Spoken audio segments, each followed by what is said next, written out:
과거에는 그냥 먹기에도 귀한 곡식이나 과일을 대량으로 사용해 만들었던 사치품이었고, 때로는 물이 없는 상황에서 물 대신 먹기도 했다고 합니다.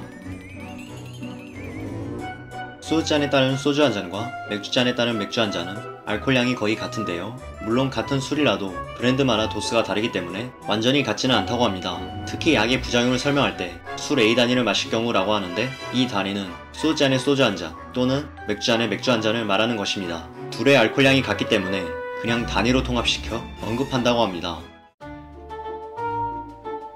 역사상 최초의 술은 포도주입니다. 다만 기록이나 유물로 실증되는 것이 포도주라는 것이고, 그 이전에도 포도 외에 과일로 만든 원시적인 술이 있었습니다. 바로 일부 지역의 코끼리나 원숭이들이 과일을 구덩이에 모아놔서 발효가 되게 한 후 마셨다는 사실입니다. 이에 따르면 술은 현생 인류가 탄생하기 전부터 있었다고도 볼 수 있을 것입니다. 인류 최초의 술이 벌꿀주라는 루머도 있는데요. 포도주와 같은 과실주는 동물들도 만들 수 있으나 벌꿀주는 여러 공정을 거쳐야 했기 때문에 최초의 술이 되기엔 힘들 것으로 보입니다.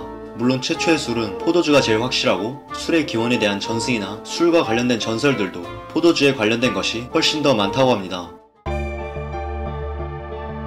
메소포타미아의 문명과 이집트 문명의 기록이나 유물을 보면 이때 이미 포도주가 주된 교육 상품으로서 유통되고 있었다는 것을 알 수 있습니다.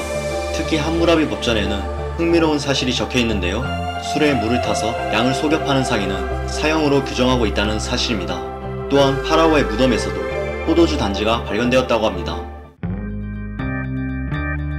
옛날 선비들의 예절은 격식은 없으나 엄한 규칙이 있었습니다. 상대의 주량에 한계가 있음을 명심해야 한다는 것이었는데요. 사람 사는 곳이 다 그렇듯이 거의 지켜지지 않았다고 합니다. 조선시대에도 술 때문에 죽었다는 사람들도 많고, 왕과 명망 높은 신하들도 취해서 주정을 부리고 엉켜서 자는 경우도 있었던 걸 보면 주량이 넘게 술을 권하고 난리를 피우는 건 옛날이고 지금이고 큰 차이가 없다는 것입니다.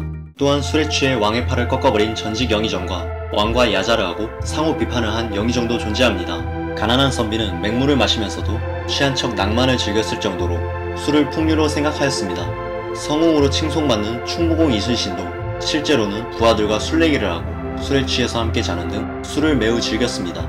하지만 조선 후기의 실학자였던 박지원은 술을 마시면서 시국을 논하고 풍류를 즐긴다는데 다 핑계에 불과할 뿐이고, 술에 취하면 상하기천 구분 없이 그저 개가 될 뿐이다 라며 비판하였습니다.